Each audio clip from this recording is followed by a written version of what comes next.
This action was a deliberate choice and the result of persistent mental training. This leave relieved me of distracting thoughts.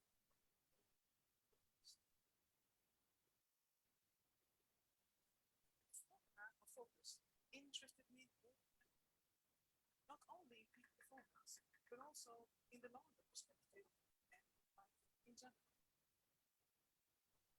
I studied this vital past, and what I saw was that the human mind struggled with focus in three distinctive ways. First, our minds are often full of disturbing thoughts, often about nothing good. Second, instead of working on what we want, we are constantly focused on what we will achieve. Third, frustrated with not having fun. So, how can we help ourselves with these problems? Well, to discuss that, we need to find out what focus is. In today's overflow with new waves and trends, the ability to focus has been somewhat overlooked, despite its great value. It's, however, a particularly complex function of our intelligence. So, let me simplify it for you. The thinking human beings, all of us in here, I guess, have the ability to think forward, backward, time. Down the dark path of thinking, what happens if I shoot a line? If I forget what to say having a presentation? If I don't finish my report on time? If I start losing followers on social media? If life doesn't turn out the way we had anticipated? About why it didn't turn out the way we wanted it to? Can we then, at moments of need, free ourselves from these disturbing and worrying thoughts? Kind of unbothered present. That's unbothered present when we are focused. It's here that we perform and function exactly as well as we are. So stand up, shaking with confidence. At least.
That inner capacity we in fact already possess. Second, regarding how we constantly focus on what we will achieve. In the performance-based Can you hear me now? Second, regarding how society of today, Yes, we often can lose hear you. focus Can you because hear we the, can you hear constantly the video strive now? towards the new and better, We can hear instead of you. finding our inner power and constructively working with what we are best at Hello, each Dede. given moment. We Because can hear you. if we always think about the goal, Can you hear now? about Right? what we want to achieve, about where we want to go, We can't see. about who we want to become, our focus is constantly on the future and not on the David, we work can that hear, we needs to can be hear. done now. So removing the goal now and then is not as crazy as it sounds. Well, scary at first. I mean, where are we going now? But that is how focus ends up on who we are and what we have, instead of chasing after what we are not and do not have. So focus is not about becoming something new or something better, but simply about functioning exactly as well as we already are. And understanding that this is enough for both general happiness and great achievements. Third, regarding frustration for not having time. We live in a time with endless possibilities around us. And this seems to have created the notion that life must be lived intensely. We try to excel on all arenas at the same time. And one's self-confidence ends up on all that we do, Can somebody talk so that I can instead of get a placing feedback focus to on know one whether thing the mic is and working doing on my this end? really, really well. Our focus shatters into It's 1,000 working. It's little working. must-dos and Okay. must-haves, and time is somehow eaten up. But the principle is quite simple. The more possibilities, the more there is to refrain from. Today is no longer about prioritizing, but about prioritizing away. Imagine yourself sitting at your desk in the morning and making a must-to-do list. Now challenge yourself and make a not-to-do list, and your brain will shift in focus. Also, if we want immediate response on our efforts. Posting a picture on social media, for instance. We live our life.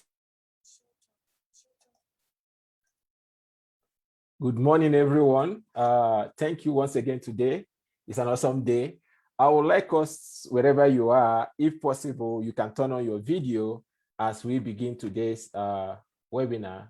But before we start, I would like to share a little video, just what YOUTAF is working on right now with us. And I would like us to just pay attention, and I'll put the link too on the chat button for reference.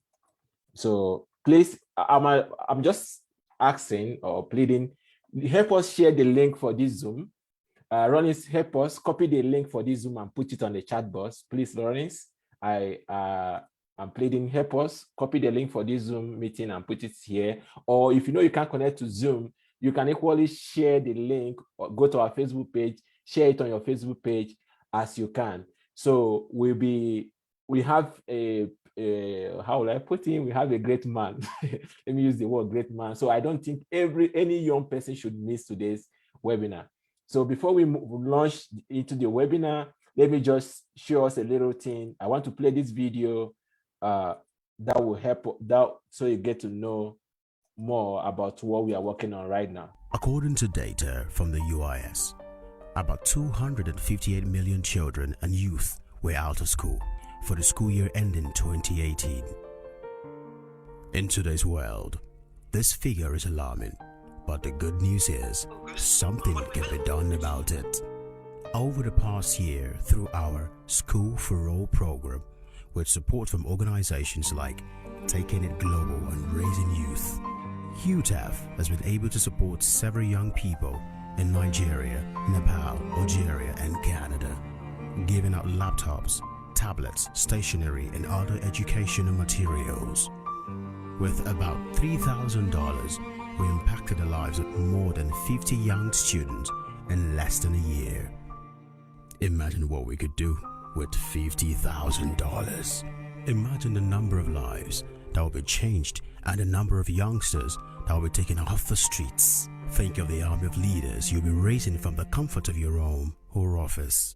Think of the smile you put on the faces and the great impact you'll be making across the globe. Why not be a part of this? It's more than a project, it's a necessity. Namaste. 2 million As I men discussed människor with med the How big fullständig sound quality education? All right. Thanks. Okay. Here comes our program for today.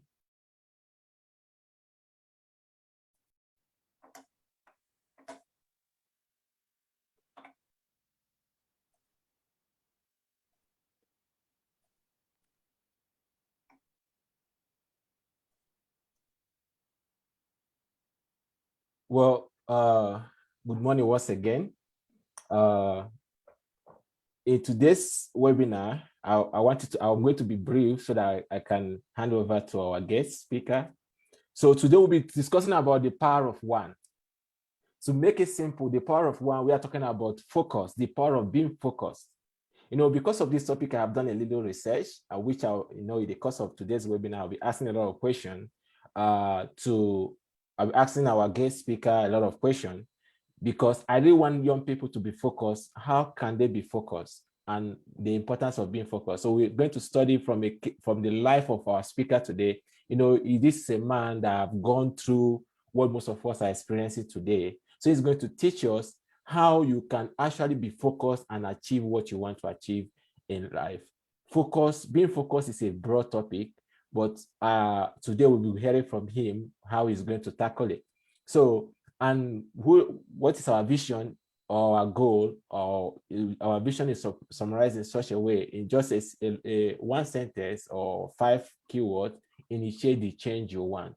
So we are working in respect to the United Nations 2030 goal, bringing about change. So we want to bring a change in our society. We want to be the agent of change. We don't just need to sit down and talk.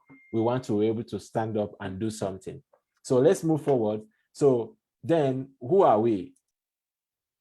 Young talented fellows. So we inspire, our vision is inspiring young people to become leaders in diverse communities and various fields of endeavor. So the goal of webinars, when we organize webinars like this, is to equip you, to prepare you for the next stage in your life.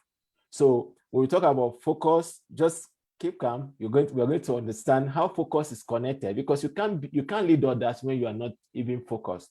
So I will encourage us, please, if possible, when our leader comes up, if possible, if you're in a good place or wherever, always try to turn on your camera, because sometimes our followers ask me online, so we would like to see the attendance. So we want to see those that participate. So we know that people will know, like, our speaker is not talking to just talking to himself. There's actually some people that he's talking to. So our 4 key points, our 4 major goals: leadership and mentorship, innovation and creativity, education, and community activities.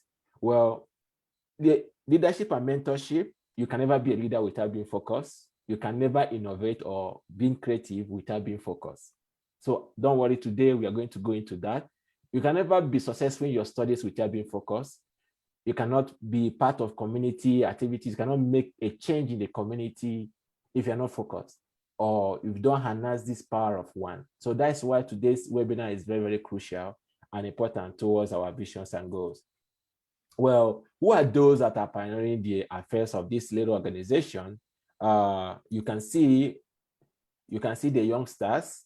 You can see we have a lot of rep, which I may not have the opportunity. I believe that one day I will have the opportunity to present our rep to us. So we have our reps, but these are our YOUTAF leaders, international leaders.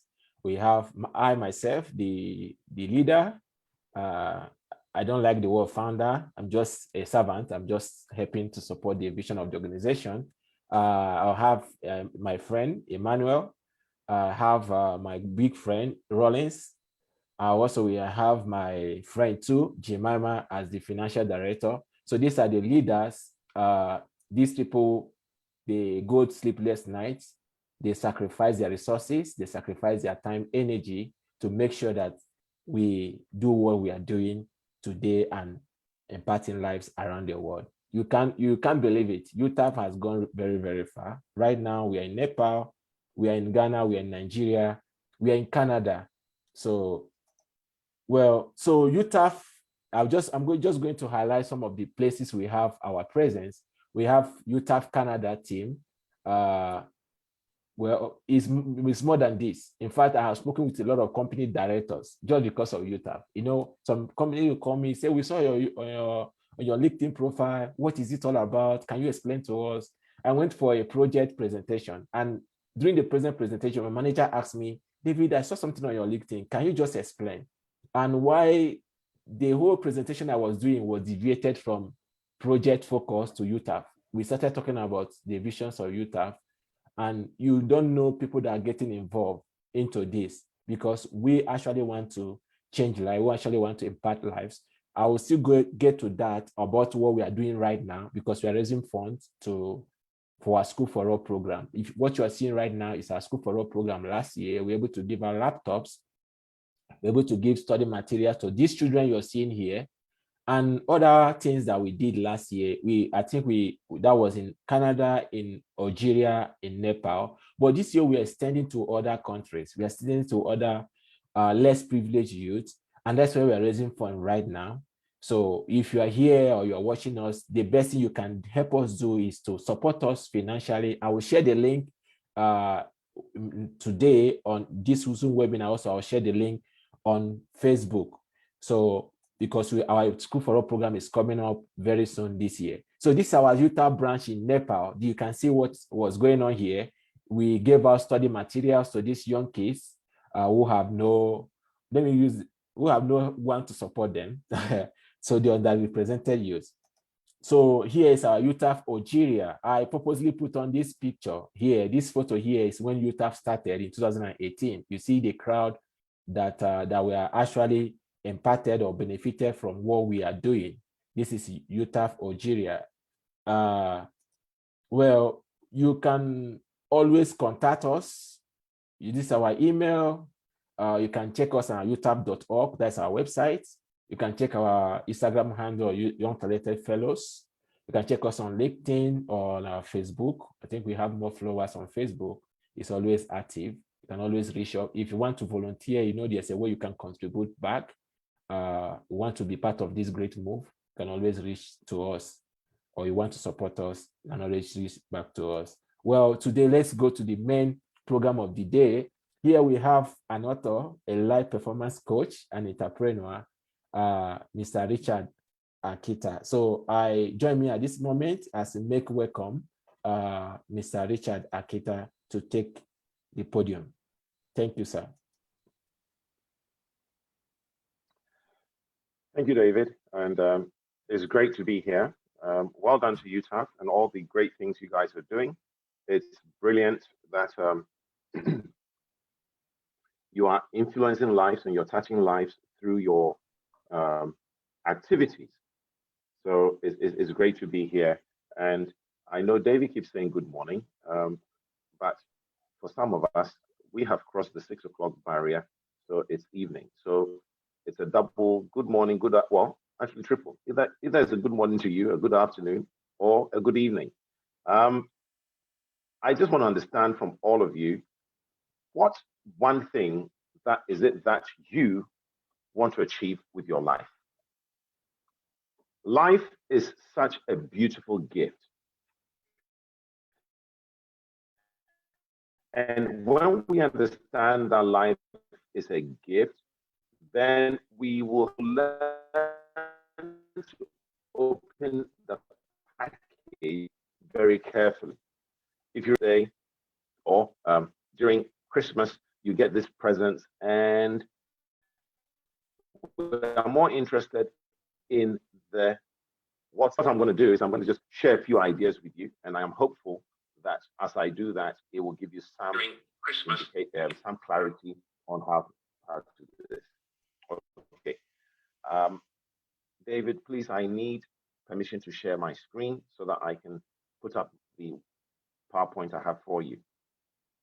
There's going to be a time for question and answers. So when that time comes, so please write your questions down, and when that time comes, I'll be able to take those questions as well. All right? Okay. Oh, who is Richard Akita? A question I've asked myself many times. Life has dealt with me the joys and pains, and I have used every single opportunity as a learning opportunity. And because of that, I have become, and I believe still becoming, much better at dealing with the shortcomings of life. I've learned that success and failure are only pit stops. And what we've got to do is to learn to leverage every single one of these opportunities. All right. So when I lived in the UK, I lived in the UK for some 30 years before returning back to Ghana. I left Ghana at the age of 17, and then I went to the UK. And I had an encounter with a kettle.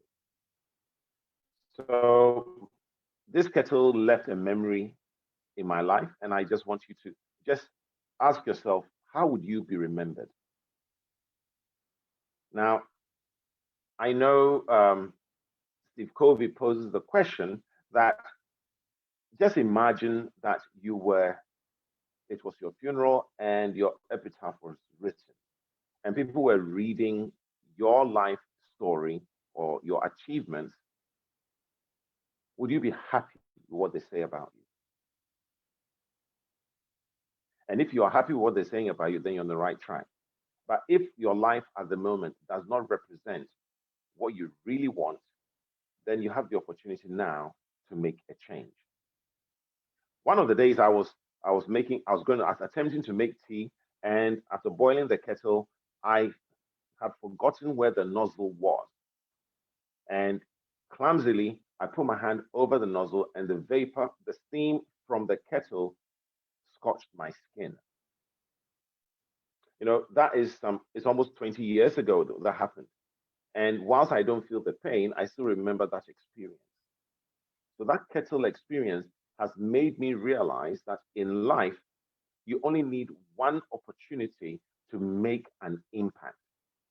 So I have taken that kettle, I call it the vaporized, and I have taken that opportunity to, now when I boil a kettle, I make sure I don't put my hand over the kettle where the nozzle is, so I don't burn myself. One experience, the power of one.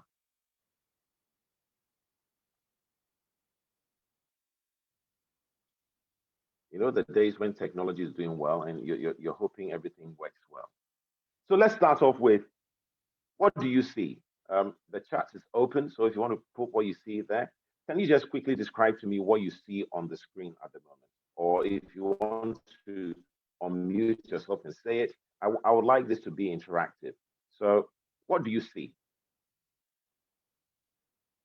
I only know two people, so I don't want to mention their names.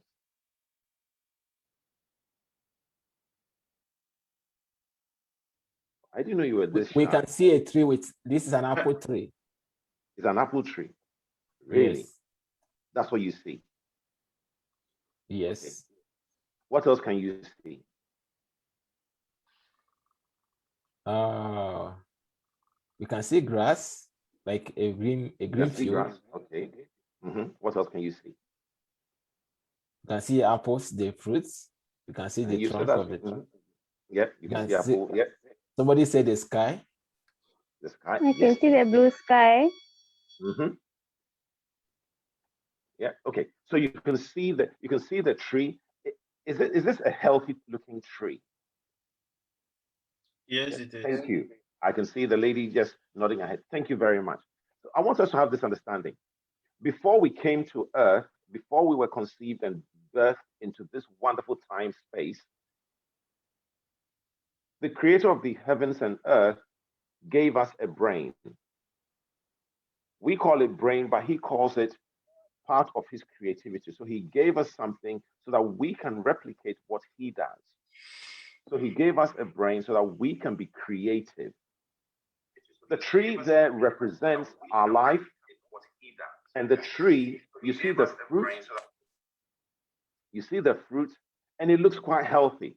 It's a beautiful tree, and it's got loads of fruits on it. In our life, people see us, and what they see first is the fruit in our life. And when they see the fruit, they either celebrate us or they shun us. And literally, the fruit is representing the results we have achieved in life. But the story of the fruit is not what we see that's on the tree. The story of the fruit is actually from the root.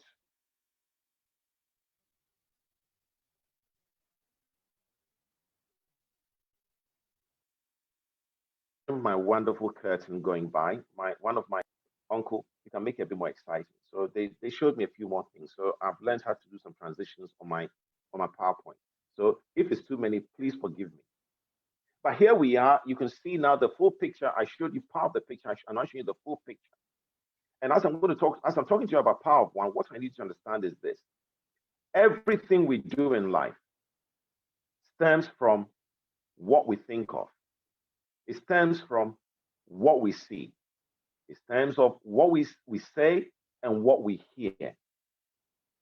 The brain is the root, and in that you have the soil. The soil is the knowledge we pick up, and the root actually draws the nutrients from the soil and feeds the tree. And as it feeds the tree then gives off its fruit. So I will be bold enough to say to all of us that the sweetness of the fruit is not from the fruit, but it's from the root. And when we understand that our life, as we look at this tree and we look at it and say, what we're feeding ourselves is what is going to come out. So what are you feeding yourself? 3 gates I'm going to encourage you to protect as much as possible. The first gate I'm going to encourage you to protect is your eye gate. Because with your eyes, you see things, and everything you see goes back into the brain. With your mouth, you confess things, and everything you confess, sadly and truthfully, whatever you confess, you hear it, and it goes back into the brain. And then the third gate is your ears. So your eye gate, your mouth gate, and your ear gate. Keep these 3 things under surveillance. Protect them, because what you hear will produce the fruit that you desire. All right?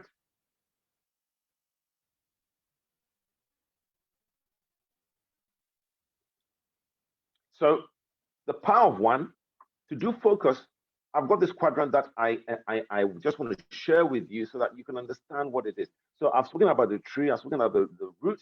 So that's the mindset. In everything we do, our mindset is key, because you see, when we have limiting beliefs, these limiting beliefs have a way of affecting what we're doing. It has a way of actually either pushing us forward or pulling us backwards. When I arrived back in Ghana in 2013, majority of my life up until that point, every year I set goals. And when I set goals, I set the goals based on the pain I've gone through the previous year. So my pain or my goals are set based on my emotions. And when you set goals based on emotions, you can't achieve much, because your emotions are just feelings. So in 2013, as I was reviewing a lot of the things I was doing, I heard the phrase Power of One.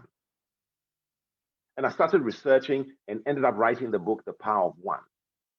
And one of the things I came to understand is that if we look at renowned people, successful people,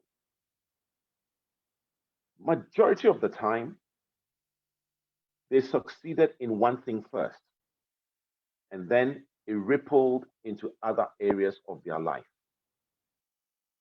So even if we use someone like Microsoft, his first success came from not the computer, but the processor he had given. the Microsoft software that he had developed. Today, they are doing computers, they have telephones, they have teams, they have so many things. But it all started off with one thing. So YOUTAF, your vision is initiate the change you want. How do you initiate the change you want if you're going to focus on a million things? And even though you can focus on a million things, what I'm encouraging you to do is do one thing and be successful at that one thing. I love this argument that has gone on for generations, and I've been told men cannot multitask. I've been told women are very good at multitasking. But in actual fact, when you stop and look, it doesn't matter how many tasks you're doing, at any given point, you are focusing on one thing. And that one thing, until you finish that, then you start doing the other one. All right? So yes, a lady can be feeding a child, cooking and doing all those things, which is brilliant. But when she's feeding the child, she has to focus on that one thing at that moment, the power of one. So let me track back. What is in your mind? What are you feeding yourself? What are you telling yourself? Are you setting your goals based on emotions? We want to raise $50,000.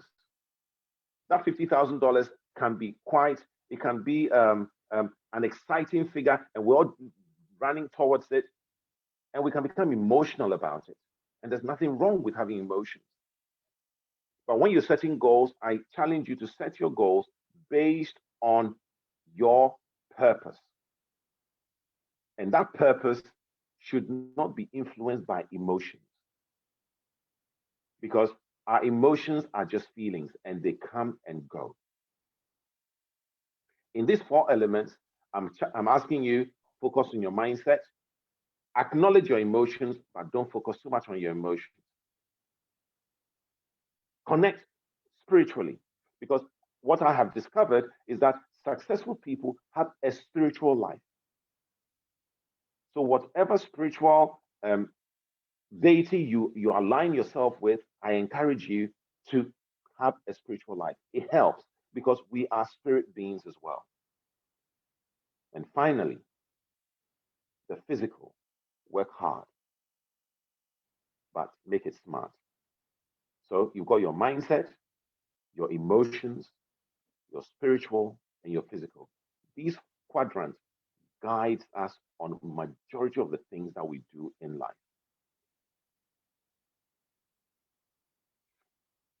Power of one. To do power of one, being a coach, we have a tool that we use, and I'll share the name of the tool with you, and I will make the tool available to all of you. I'll send it to David, and then he can share it to you. So if we don't have your email address, please populate the chat with your email address so that when we finish, David can send you this tool. And when you get this tool, it's the beginning of your journey in identifying the one thing you can focus on to start off with. It's a document that we use within the coaching industry. But to actually do a power of one, my encouragement to all of you is to do a self-assessment. In your self-assessment, ask yourself, what is my current reality? This is where the emotions doesn't come in. So where am I right now? So I'm asking all of you, where are you right now in life? You know, if we blink very hard, next week by this time, April would have gone into the history books. And we enter into the month of May. And if we're not careful, by the time you sneeze, 2022 will be a reality for us. 2021 will go into the history books. So where are you now? The beauty about this is that if we look at, for those of us who use the sat nav or the GPS to do when we're going somewhere, and you put the address into that map, what the sat nav does is it pinpoints your current location and then gives you a map to take you to the destination you want to go to. So for all of us, I ask you, what is your current location? Once you've identified your current location, the next thing is, what would you like to change? And this self-assessment, so identify your current location. What would you like to change? Once you've identified what you like to change, then the question is, why do you seek that change?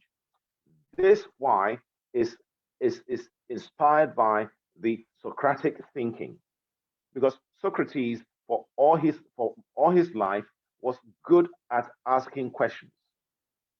And this why, when I had my children, one of the things my daughter did to me when she was a toddler is she kept asking me, why, Daddy? Anything I told her, she'd say, why? And I would have to explain to her over and over and over until she was satisfied with the answer. It was another why. And initially, I used to get really irritated. But once I stopped to learn from what she was doing, I came to the point that it is vital for all of us to learn to ask why. So, what's your current reality? What would you like to change? And why do you seek that change? Because knowing your why will show you your how and give you your what.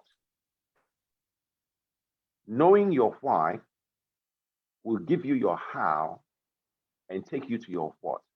That's a golden circle by Simon Sinek, where he asked the question, start with why. A great book that I recommend to all of you. If you can get it, just get that book and read it.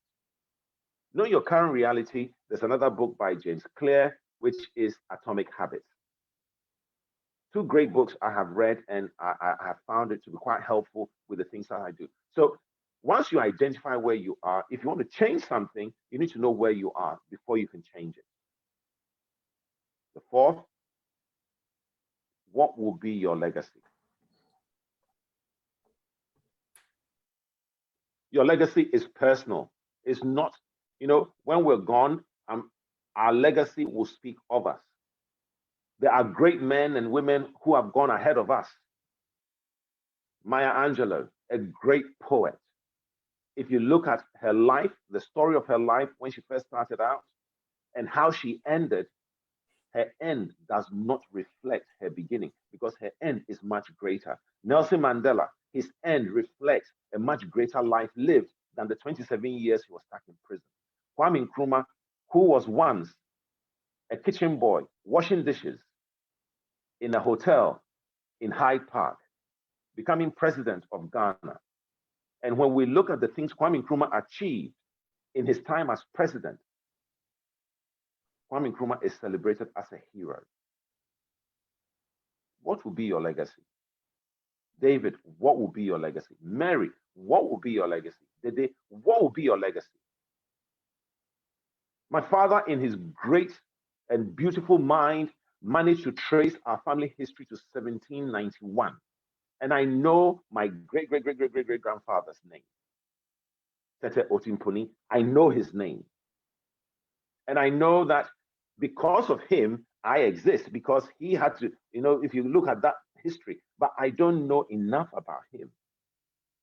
May history have mercy on us, so that one day when we're no longer in time, but we're in eternity, people will read our life and say that when Richard Akita was here, he did mark the shores of time with an indelible act.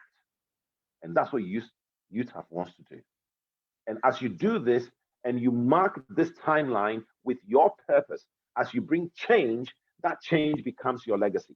People will remember that change, and they may not remember majority of the things that you do. Change is key. And last but not least, what's significant to you? So here we have the vision statement, and the vision statement is what's significant to this group. And you guys are doing everything to work around this vision statement. But working around the vision statement, there's a phrase that says you must live the vision statement off the wall. Let this vision statement be part and parcel of your life. So everything you do, everything you say, let the vision statement speak through you. Self-assessment. So the Wheel of Life template is like this. To the left-hand side of the screen, you see that's a blank one, and this one has 8 segments. So it has business, it has finance, it has health, it has family and friends, it has romance. David, have you sorted out your romance? I'm so sorry. Mary, have you sorted out your romance? Oh, yes.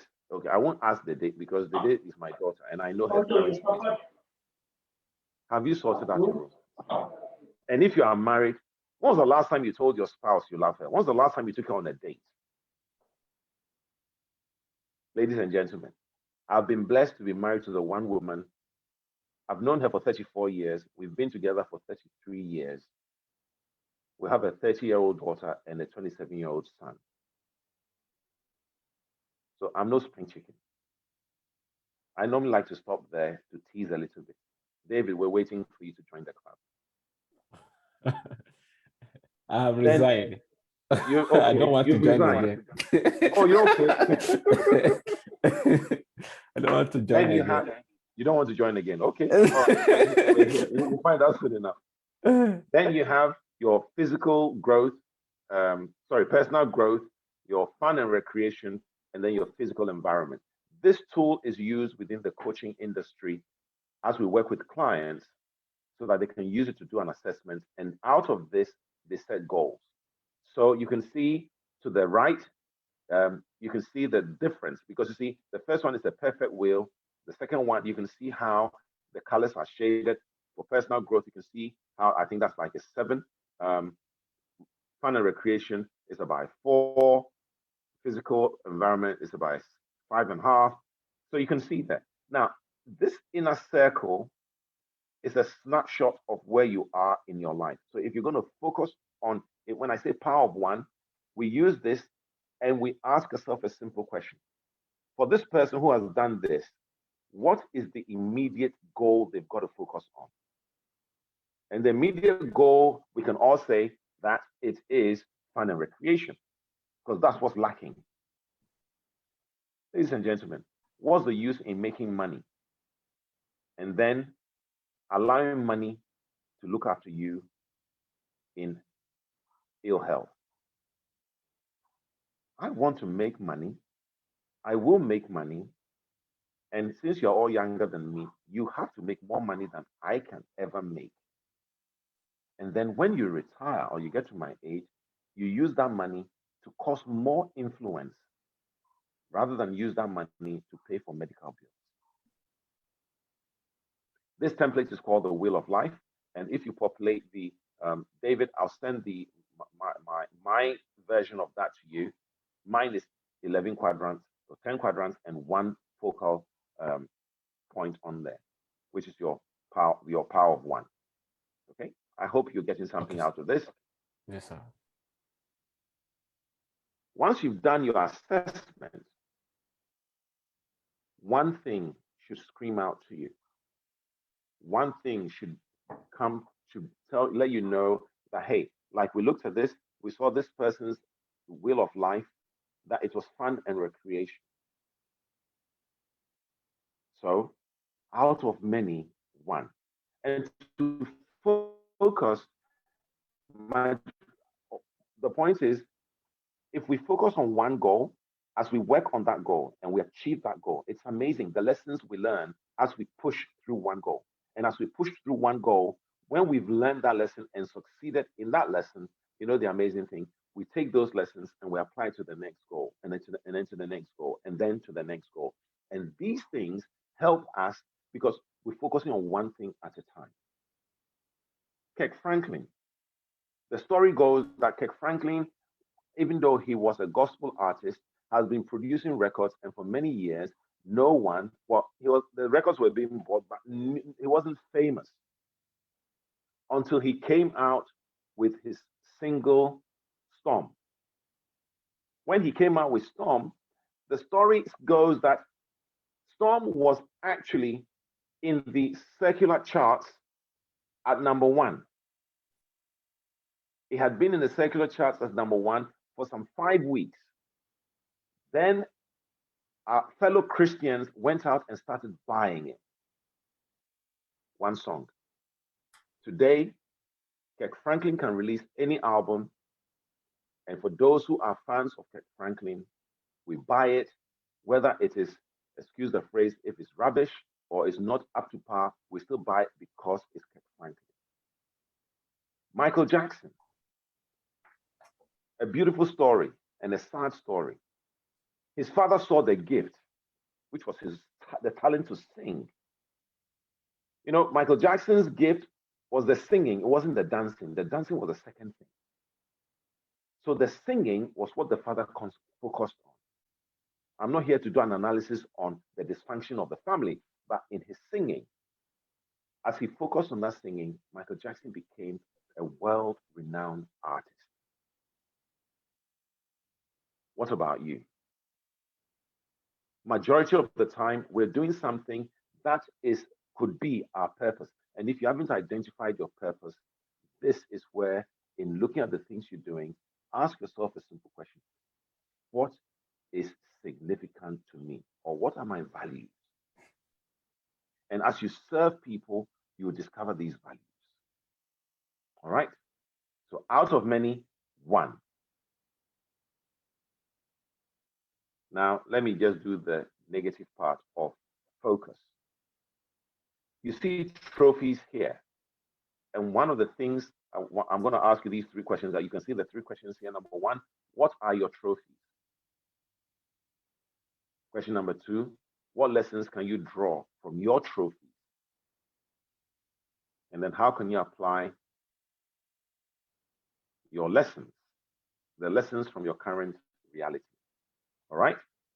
Now, when I was growing up, or should I say, I see parents and you see that you go into somebody's house and you go into the living room and their children would have all these wonderful trophies for basketball, for dancing, all the things that children do. We collect all these trophies and we put it there. A trophy is to remind you of a moment of brilliance. That's what a trophy does. So it's a moment of brilliance, and then you get a trophy and it is marked. And it's actually quite sweet that we collect trophies. But in the same way that we collect trophies for the successes of life, we also collect trophies for the failures of life. And if you look at the education system, majority of us celebrate our failures more than we celebrate our successes. So when you fail at something, it becomes a trophy. Because the next time you're about to do that thing, you are worried that, oh my God, I failed at the last time. What will I fail again? And you're focusing so much on the failure. I want to encourage you. Whatever you failed at today, write it down or say it with me. Failure is good for me. So either write it down or say it. Failure is good for me. Because out of failure, success comes. Out of failure comes pain, and out of pain, success is birthed through pain.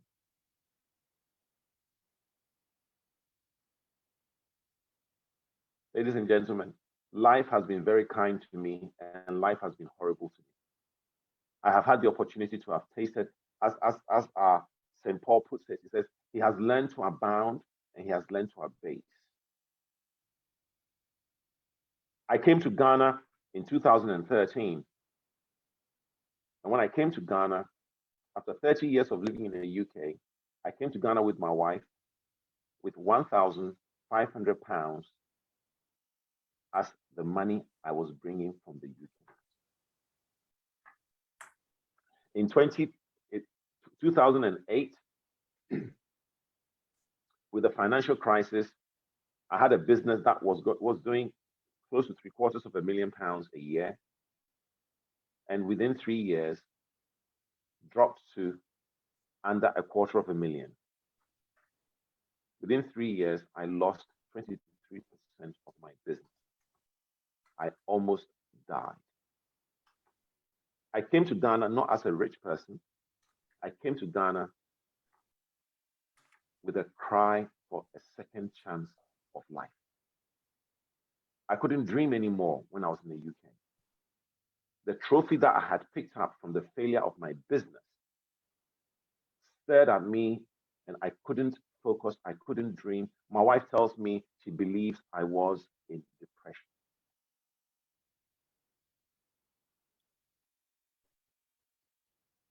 I came to Ghana with £1,500. Now, ladies and gentlemen, living in the UK for up to 30 years. I mean, somebody would go. I mean, I remember I had a team member who came to work for me for 2 years, and within 2 years, he saved £10,000, and then he came back to Ghana. 30 years. Within those 30 years, I had the opportunity to buy. My wife and I had the opportunity to buy 10 properties. But by 2013, we'd lost 8 of those properties. So I came back to Ghana in debt. But you know the thing about coming from abroad, everyone thought all things you were coming with loads of foreign exchange. Didn't know the story. I could help them to become rich when I was now looking for a way to reestablish myself. When I came to Ghana, I had done a 180 on my life because I was at that time running a cleaning business. I was also running a clothing line and also doing property development. At 40, I had my crisis in life and I asked myself the simple question, why am I here on earth? What is my purpose? And in searching, I discovered my purpose. I'd actually been doing it, but it converged to a critical point, and I understood that my purpose was in coaching, in mentoring. And as I started doing that, now for 30 years, I come to Ghana on holiday, and I have arrived in Ghana not knowing anybody. If I say not knowing anybody, I don't have the classmates network. You know, you go on holiday, I come on holiday with my family, it's not business. So I come, spend a couple of weeks, and then go back. The UK was my life. So when my friends were buying properties in Ghana, I didn't buy anything in Ghana because my heart and my life was in the UK. I had built a life in the UK. 1,500. Ladies and gentlemen, I discovered that my favorite cereal, Crunchy Nut Cornflakes, which I would pay £2 for a box, in Ghana was 5 times that price. So I couldn't eat my cereal anymore. I'm not telling you a sad story. I want you to understand something. The dynamics of coming back to Ghana, not having that network, meant that I had to focus. And in focusing, what I have done in the last 8 years is rebranding Richard Akita. The trophy was too big. The trophy was too glaring. But the trophy had many lessons. And I drew lessons from that trophy, not the failure, but what happened, how I could avoid it. And what I did is that it's taking my wife and myself 8 years. And today, I'm connecting with you. I've been consistently doing the same thing, the power of one, doing the same thing, even though I didn't see results. I made up my mind I wasn't going to be negative. I made up my mind every opportunity I got would be a learning opportunity. And as I continue to focus on the good, the bad, and the ugly, and made it intentional to pull the lesson out of each opportunity, it helps me. Ladies and gentlemen, my praise report to you is this. In 7 years living in Ghana, the amount of money I have earned in the 7 years living in Ghana, as COVID hit Ghana, and we've come into this new year, by God's grace, in this first quarter of 2021, I have earned more money than I have earned in the last 7 years. Focus. I showed you the tree to start with, because a tomato tree will give you a fruit in 6 weeks or thereabouts. Avocado will give you a fruit in 7 years. Plantain will give you a fruit. Hold on, is plantain a fruit? Whatever. Plantain, 9 months. Mary, if you keep laughing, I'll start laughing. But listen, there's a Chinese adage that says the bamboo, when you put the seed in the ground for 5 years, you don't see anything. In the 5th year, you will see a blade. And once you see the blade, in less than 6 months, you have a forest of bamboo trees. But the first 5 years, nothing happened. The first 7 years in Ghana, nothing happened for my wife and myself. And I couldn't go out and beg somebody for money because I was coming from London. I'm supposed to have made it. I'm supposed to have arrived. But thanks be to God, thanks be to the consistency I had put in place, that started yielding. I see the green shoots. Consistency. So whatever you decide to do, I'm going to encourage you, focus on that one thing. Sometimes when I say don't add your emotions, many of us are interested in the quick results. But remember, anything that is worth having, that will give you a legacy. There's a price that needs to be paid. Be prepared to pay that price. So I call the trophies success blockers. If you focus on the trophies and the mistakes, you won't grow. But as you focus on the lessons, you grow.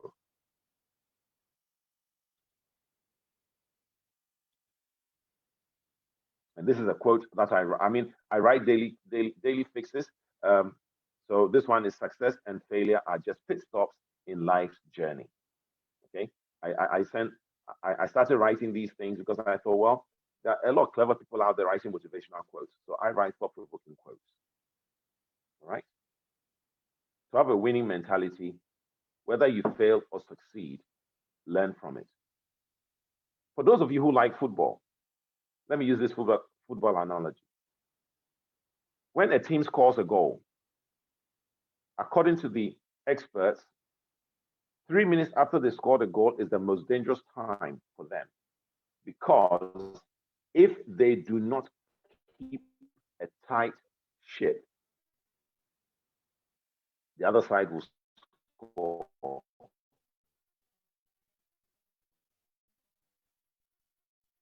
Success is beautiful.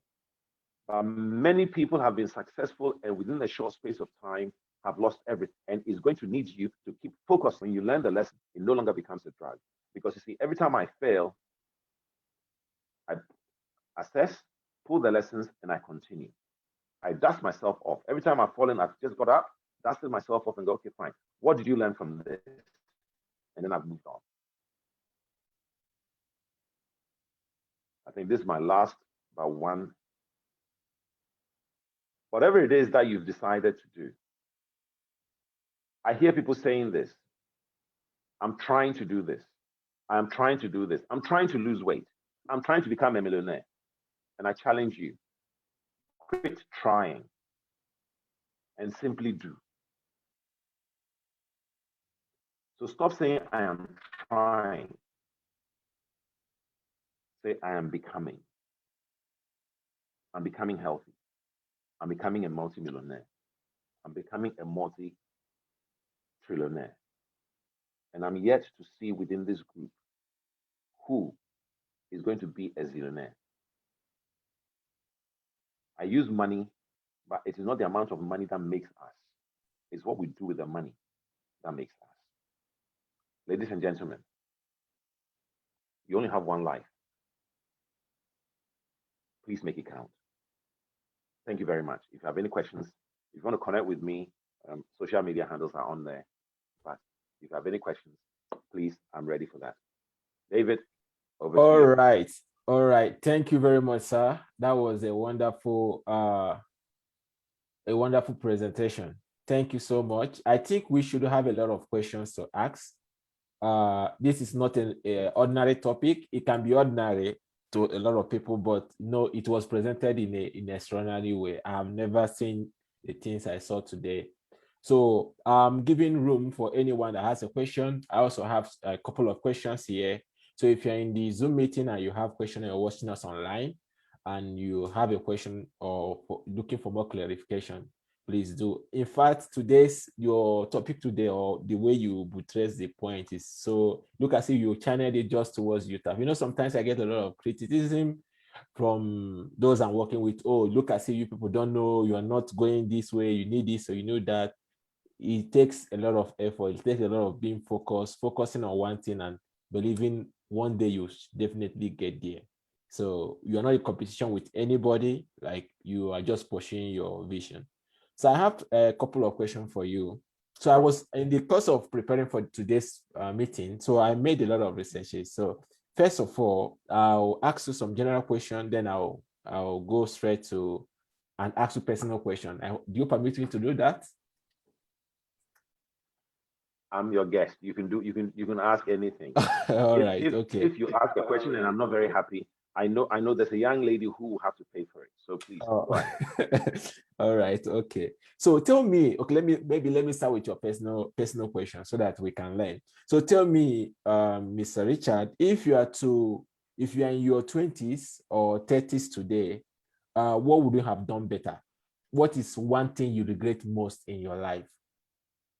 Maybe if you remember, put yourself maybe today in our age, or maybe somebody in 20s or somebody in 20s or someone in 30s, what would have done better? Because this can also actually help us to be focused. For instance, maybe right now I have a vision, right? We are running YOUTAF, we have youth program we are running. I want to have a business. I want to have this. You want to do this. You want to have your masters. You want to do this. All these things are good. But sharing with your own life perspective can actually help us. So if you're in your 20s or 30, what would have done better? What I would have done better was to take more risk. I would have taken more risk. I took a risk. I'm trying to say, but I took risk in marrying early. I married at the age of 22. My wife was 18 when we met. She was 17 when we met, and I married her when she was 18, and we've been together since. That was a big risk. A lot of people thought I was too young to get married, but 33 years later, they look back and go, wow. And no, she wasn't pregnant when we married. It took me 3 years to discover her body before we started having children. That's coded for those of you who are still single. So in my younger years, I would have taken more risk, because what I discovered is that when I started my business, the more risk I took, the bigger the risk, the bigger the reward. It comes with a lot of heartache. But when you take risk, I'm not talking about calculated risk. I'm talking about seeing something and going for it. It adds to your tenacity. It adds to your creativity. It adds to who you are. It grows you. Yeah. Sorry, sir. If I may cut you there before you continue. I love that point. You say risk. So it adds to your tenacity. It has to come again. There's this point you mentioned. I think every young person should listen to this webinar. Please, that's why I'm encouraging those here. Share the link. Because right now, what you just said now, you look as if you hit a hammer on my head. So you are challenging me now. Maybe I should run this. Maybe I should declare my wedding next year. Do that. So I look as if you are so taking risk. Okay, I love that. But you say it asks your tenacity, ask something else again. It grows you. It grows you. It grows you. It matures you, and it grows you. You see, what I have discovered is that majority of the time when we take risks, yes, there's a lot of butterflies, there's a lot of anxiety, and we're not sure, will it work, won't it work? But you only have one life. One of the key things I've looked at in my life is I have looked at my life at my autumn years, sitting in a rocking chair and reflecting and saying to myself, did I do enough? Did I take enough risk? And when you do that, it helps you. It gives you a wider story to tell. It doesn't make you, I think, it doesn't make you very wise, but it makes you relevant. So I would have taken more risk. Okay. Sorry for deviating a bit. No problem. Yes. So, I was listening to a man of God one time, and he said something. He said he got married at the age of 23 and the wife was 21. So I was, and this man of God, I'm telling you, is a multi-millionaire. And by the time he got married, he was just finishing university, or he was still in university after then, but that didn't stop him from achieving his visions. So in other way, like, so connecting the two dots together from what you shared, I just like that part. That part just captivated my interest so much. So David, get married. Yes. David, get married. That's all. Let me share this with you for all of you on this think platform. Every young person, please help us share this. If you can't share the Zoom link, I would like you to help us share the Facebook link. Just share it on your Facebook. I would like every young person out there to listen from experienced coach, life coach like Richard Akita at this moment. Okay. When it comes to marriage, we have to understand how the roles, or should I say the roles and functions of the two people who get married. All right. For the man's role is to love his wife as Christ loved the church. That's a huge thing.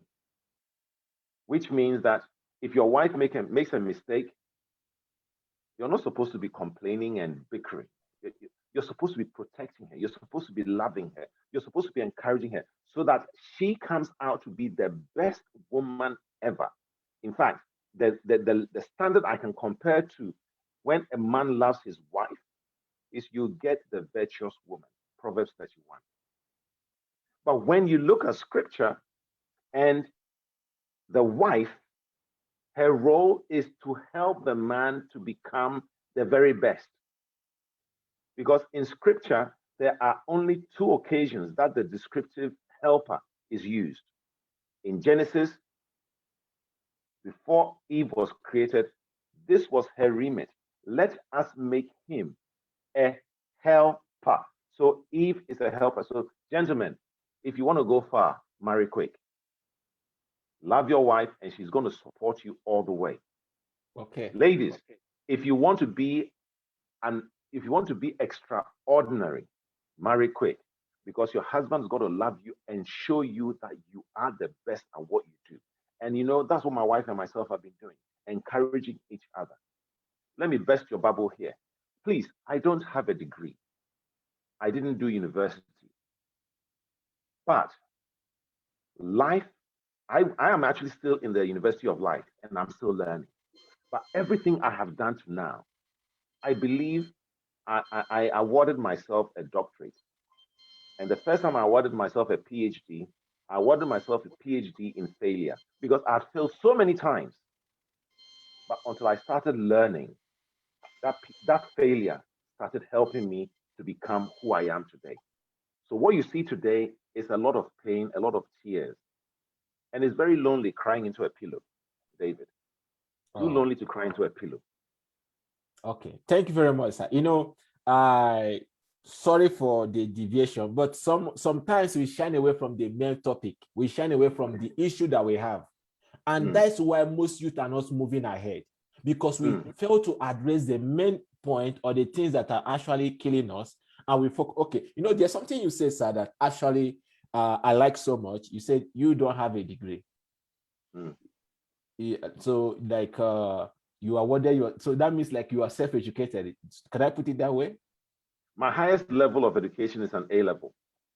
A level. But today you are coaching those that even have master's degree. You have people that have master's degree working under you. Guy, what are you saying?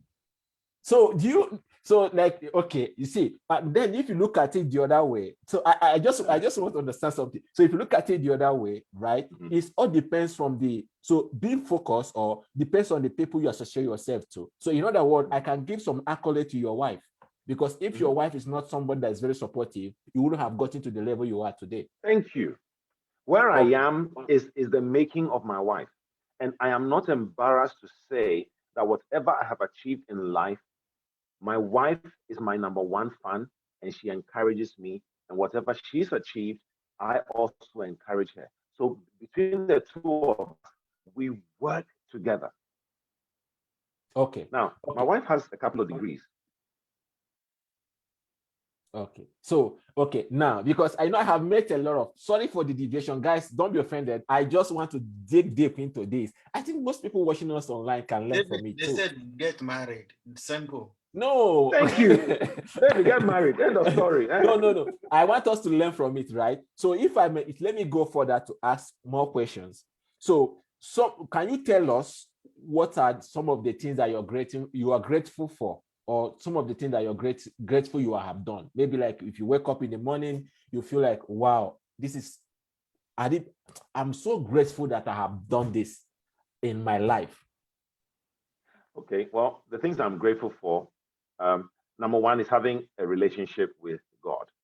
So my spiritual life is good. So that's the first thing I'm grateful for. Okay, sorry sir for cutting you short, because I know I just want people following us to understand. So in other words, so being grateful to God helps you to be focused and also like to implement this power of one that we're talking about today. Yes, because you see, when you are grateful and thankful, anything that comes your way, you are able to learn from it. Okay. Yeah. So that I hope that you get that clarity there. So that's the first. The second thing I'm grateful for is my wife. Without my wife, I wouldn't have come this far. The third thing will be my children. The fourth is my parents. My mom, may she rest in peace. There was a phrase she always used. She kept saying to me, there's no wrong turn in life. And she says, every turn has a lesson and will work out to my favor. So they are the people. But then if I look at what I've achieved through life, last year I wrote my 10th book, and I've only been writing since I came back to Ghana. So from 2015 till now, I've written 10 books. Okay, well, that is so powerful. You know, sometimes life lesson actually give us or help us to understand who we are actually. So, okay, that means all the while you have been in UK, you didn't write a book. It was when you came back, you are writing 10 books.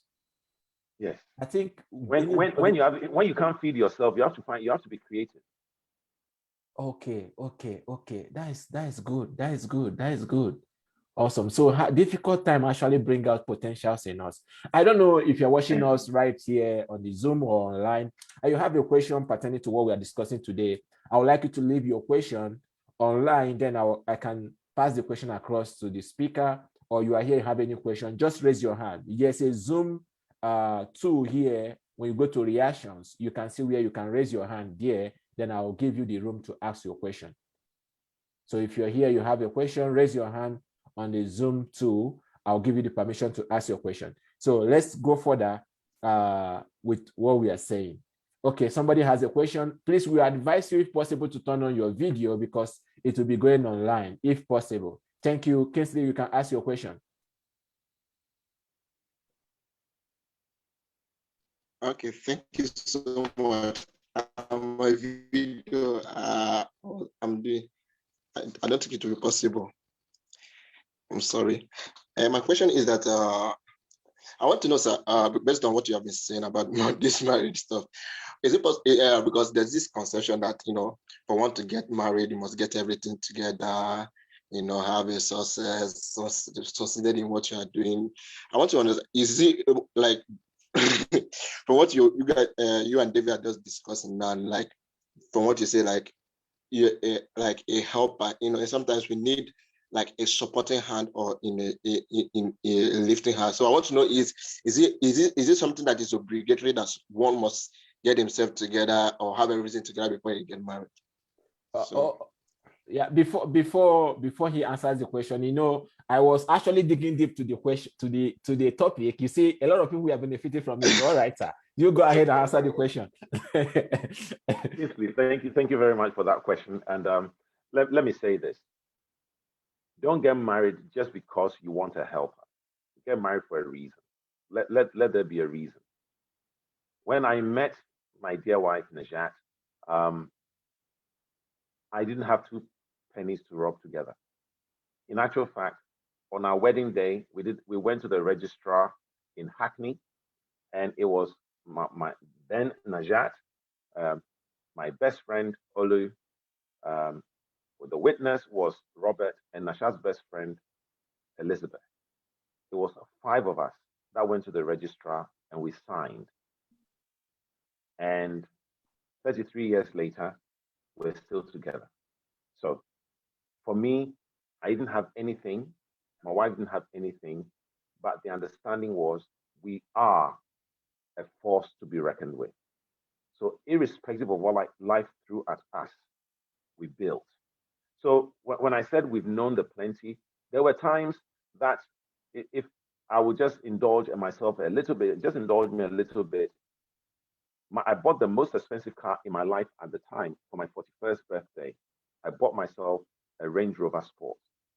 Okay, at that time it was £45,000. All right, that's the most expensive car I've ever bought. Today those cars are going for like 100,000, 150,000. But when I bought that car, it was my 41st. I didn't want to buy it on my 40th birthday. I bought it on my 41st birthday. But it was in that same year that the financial crisis started. And my wife and myself decided to go and trade that car in and get something which was less. The car note would be less in terms of the payment. All right. So when you have nothing and you start off with somebody, you build. And today, whilst I may not have those properties that we lost, they were mortgaged. I hadn't paid cash for them. So I was owing the banks. But thank God we were able to pay the banks off and settle those things. Today, we have 3 properties. And out of the 3 properties, one of them is mortgage free. We're working on making the other ones mortgage free. And when we do that, can you imagine when I hit 60, all the money I earn, I can spend it on all the ice creams I want. Okay, my favorite is chocolate chip cookie. I can indulge. So Kingsley, don't wait. I think sometimes we think we have to make all the money first before we get married. Give yourself and your spouse the opportunity to work together and build something phenomenal. So start small, and together you build. So if I also want to chip something in, Casey, do you still have a question? He has a follow-up. Yeah, okay. Based on what you said, you say you have to marry for a reason. Yeah, I get that part. Yeah, but sometimes you might have a reason, but that conception of you have to, before you marry, you have to get things straight. You have to make all the money that is necessary and everything that set everything out right, build a house or not, do all these things. Even though you have a reason for the reason that why you want to marry, because of those conceptions and all these that is flying around you. You put yourself down and say, okay, let me wait till I get all the necessary things that I need. So thank you for that. I really appreciate it. But I think I have another one more question. I want to know, this one is, I think it's personal. Like, I want to know, during your lifetime, what your biggest, the biggest risk you have ever taken? Like, the biggest risk I've ever taken was led by greed. My biggest risk cost my wife and I £200,000, and we're still paying for it.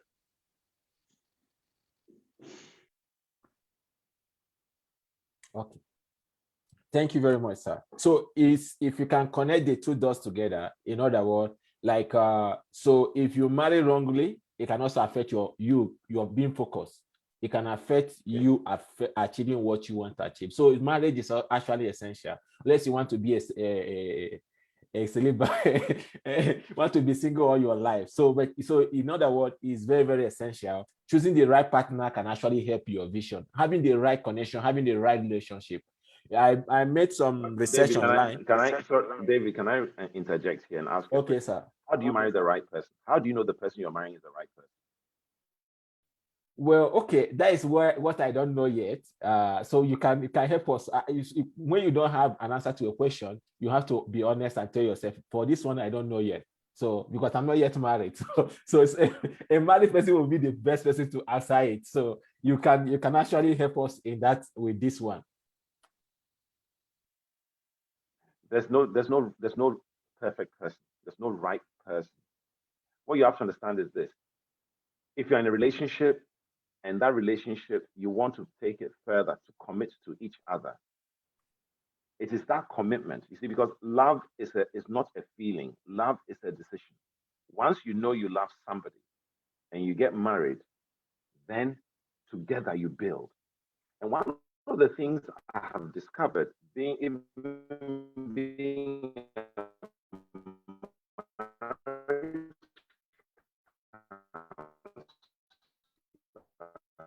is that people are expecting to marry the right man, the person, and then work other to become the best person, not changing the person to the image you have, but allowing the person to evolve.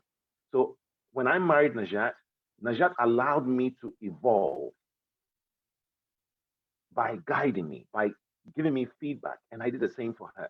So today, where we are, I haven't changed in terms of the things she likes about me. That hasn't changed. By natural fact, she has brought so much in me that I now enhance the relationship based on the knowledge I've picked up. And as I've changed, it's made our marriage even sweeter. So marry the person you are in love with, and then together you support one another to become the best person you are designed to be. Okay. Thank you very much, sir. Thank you very much, sir. Do you have any question again coming? Or I should go ahead with my own questions? Do you have any other question? Just raise your hand here. If you don't want to ask the question, I can actually ask the question on your behalf. All right. I made some research and I found some of the things that actually deplete our focus. The young people of these days. You have a lot of young people that they like things that deplete our power of one, making us not to enhance this principle of power of one. I found out that social media taking people apart.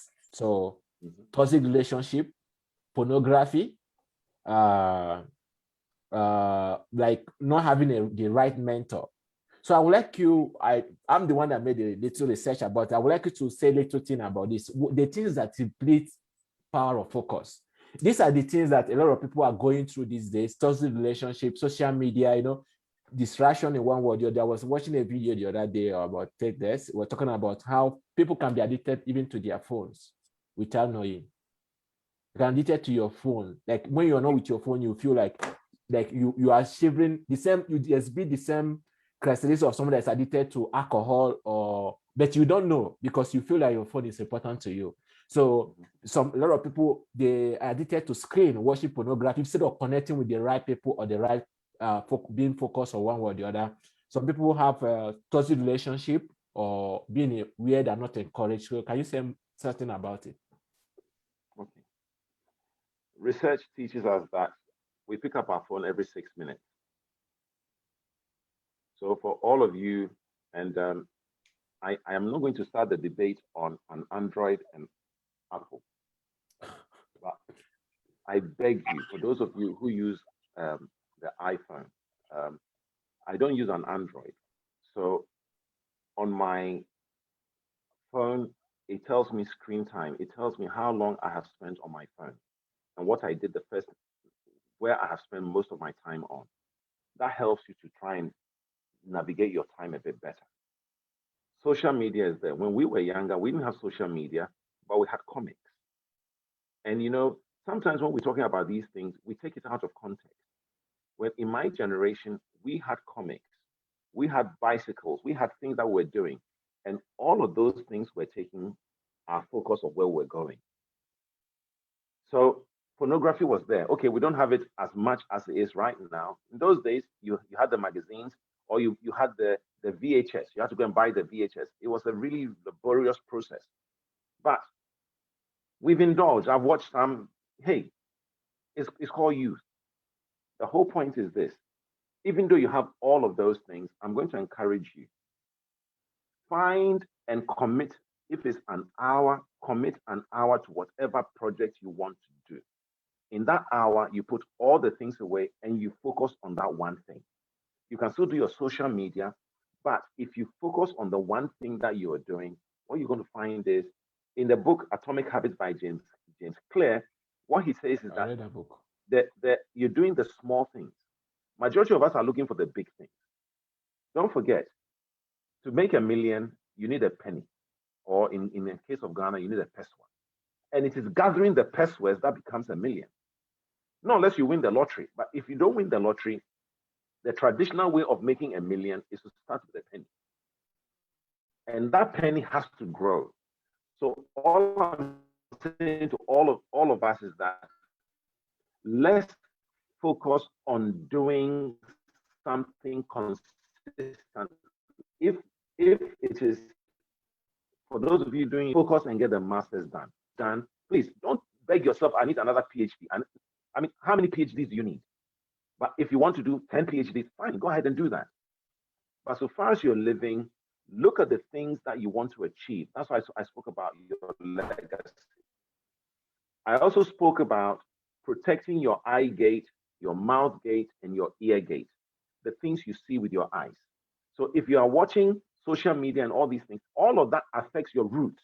If I go back to the tree, if you are listening to things that are not healthy for you, it affects your roots. So all of these things will affect the production of your fruit.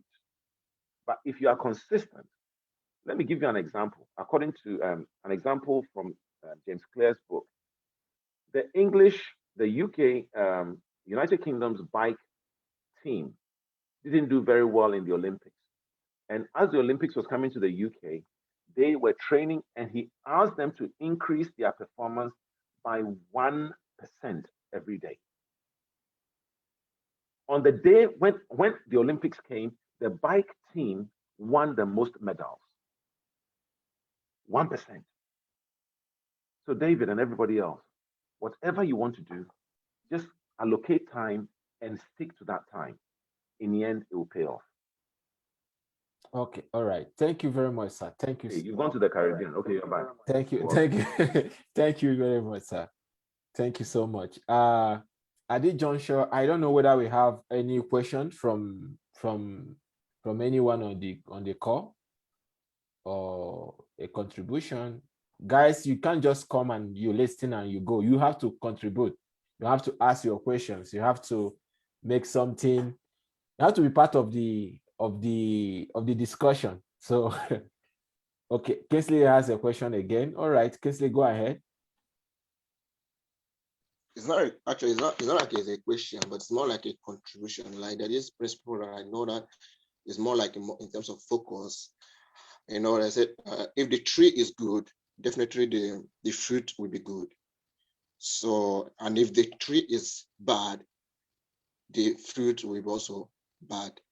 So what I understand from this is that, and from what he is saying, what he has said is that when you focus on the tree, once the tree is good, the fruit is definitely will be fine. So that's one thing I've understand that from this. No, sorry, that's not what I mean. If you focus on the root, not the tree. Because as I look at those who have signed online right now, in 10 years' time, in 20 years' time, you guys could be the president of a country. I see your tree at the moment. I see some of the fruits at the moment. But your root, nobody sees your root. And what you feed your root is what matters. So the root is where you need to focus on and make sure that the root is, your tree is planted in good soil. Seek knowledge and seek understanding. As you do that, you will start bearing sweet fruits. Okay. Okay, thank you, sir. You're welcome. Mary, you have a question, but I don't know why you're shy. Please ask the question.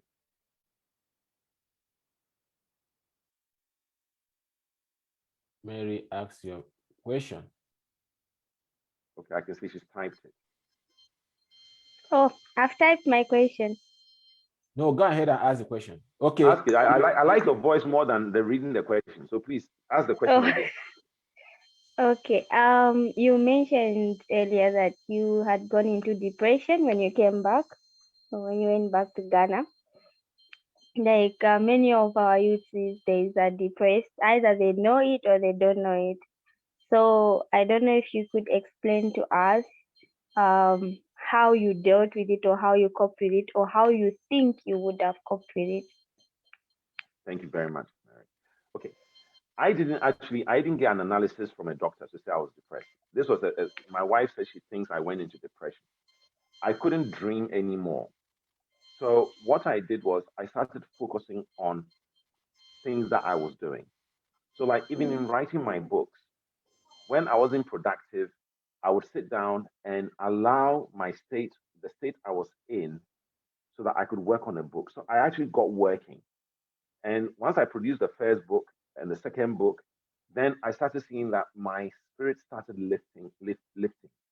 So the book was the work I was doing. So that's the physical. If you remember the quadrant that I showed, that talks about mindset, emotional, then the spiritual, and then the physical. So in the physical box, I was doing something that was helping me. But then my reliance on God was also key. So I didn't go into an overdrive and pray, but rather I spent time reading the Psalms, so reading encouraging scriptures. And in terms of the emotional part, what I did is I helped other people who were going through very similar challenges that I was. And because they were talking to me and were having a conversation, I didn't understand it then, but it was almost like self-therapy. Because they're going through problems, they're telling you their problems, and sometimes when they do, you think, oh, mine is not that bad. I'm not sure about you. Somebody's telling you, oh, really? They have it very bad. So literally, as I'm encouraging somebody, I am hearing the encouraging words I was using, and that helped me. So it's in this quadrant that I've used: the mindset, the emotions, the spiritual, and the physical. I was doing all four things, and doing that, it helped me to come out. Then, when I said to David that I'm now taking risk, and because when I was in London, I used to take a lot of risk. Taking risk now meant that I was back to my old self. But this time round, with a little trophy that tells me that, hey, you've got to learn to leverage the situation. I hope this helps. I think at this, we need to summarize because of time. Today's webinar is an extraordinary one. We never had such an interactive webinar like this. So, and I can see a lot of people watching us online for the first time. Like as I'm talking now, I reach over 500 and something people just in a moment. So we have another question. Please, I always encourage you to turn on their video, because we have viewers online watching us from different parts of the world, so that they can know if somebody's talking. Go ahead, Angel. Good evening, sir. Thank you very much for the educative discourse. Please, the question I'm about to ask, I don't know if you might have touched it during your discussion, but I wanted to just ask it anyway. I don't know. How do you cope with failure? Because there are times in our lives, personal lives, and other aspects, where we seem to put in the work, put in the effort, concentrate on certain aspects where we think is actually needed, or where certain aspect that needs our concentration. By the end of the day, we still find that to an extent, in reality, we failed. So how do you cope with failure? Something like that. I don't know if... The question is clear. Great question. And the answer is this. I'll give you like 3 points for this. Number one, accept that failure is part of life. Number two,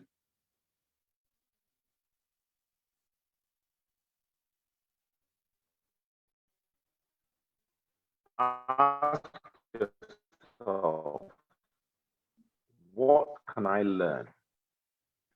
Not actually say to yourself, what have, and And then number 3, leverage what you've learned and push forward. So don't give up.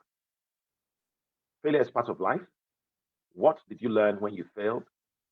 And use that lesson to push you to do the next thing. But don't be scared of failure.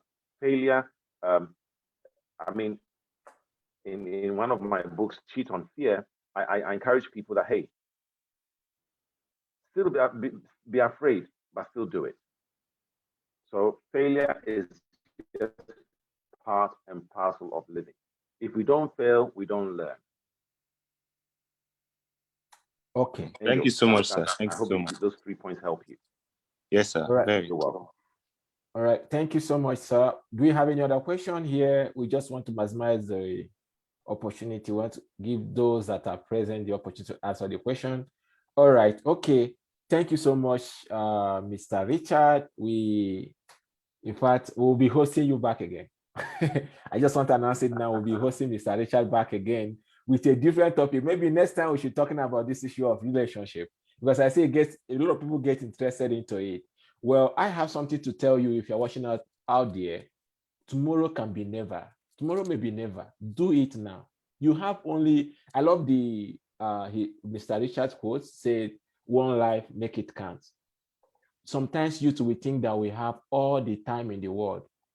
What is that thing that is taking you backward? What is that habit? What is that part of your life that seems to be a stumbling block or a hindrance? What is that challenge in your mindset? What is that mountain in your mindset? I don't know if I'm wrong, correct me. There's this adage that goes this way. There is no mountain anywhere. The mountain is in your head. It's only your vision, your mindset that can be the mountain you have. And I can share a lot of stories about it. Like when I relocated to Canada, I had $0 in my account, but I was coming with faith, and I have thousands of school fees to pay. I paid more than $35,000 school fees for 2 years, but I have no money in my account, but I came. I wasn't seeing the mountain of the school fees. I was seeing the future behind after when I graduate. So like in summary today, what we are trying to say is that there's no limitation between you and your next level. It's our ability to arrange, to gather, to arrange yourself, to concentrate on one particular goal, and you get it done the right way. And most importantly, as Mr. Richard said today, he's talking to all of us, including me myself. You should get married. Hey, David, I said you should get married. He's talking to all of us. You should get married. You should make a plan to get married. So thank you if you are there. I would like also to help. I would like you to help us. We are raising funds to support the less privileged youth. What we are doing right now, we are still visual, but a time will come, ending of this year, we are planning to hold in-person event to help the less privileged youth. We have a program we call School for All program.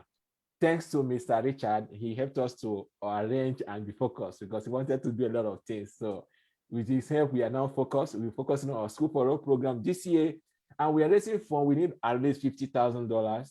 And we are soliciting for your support. Your $1 can help. I think I have the link on the Facebook group, on the Facebook video right now, our live. There's a link there. There's also a link here on our meeting here. Rollins, you can help me share the link, please. The GoFundMe page. You can help me share the link. Support us with the amount you can. Help us share it on your social media. If you like this vision, we have other people that will be bringing on board too as time goes on. We have a plan to bring Steve Haven on board very soon. So this requires money because just that Mr. Richard is a good man. He seems to help us. You know how much it costs to hire him for just a session like this. So we need your support in one way or the other. Thank you so much.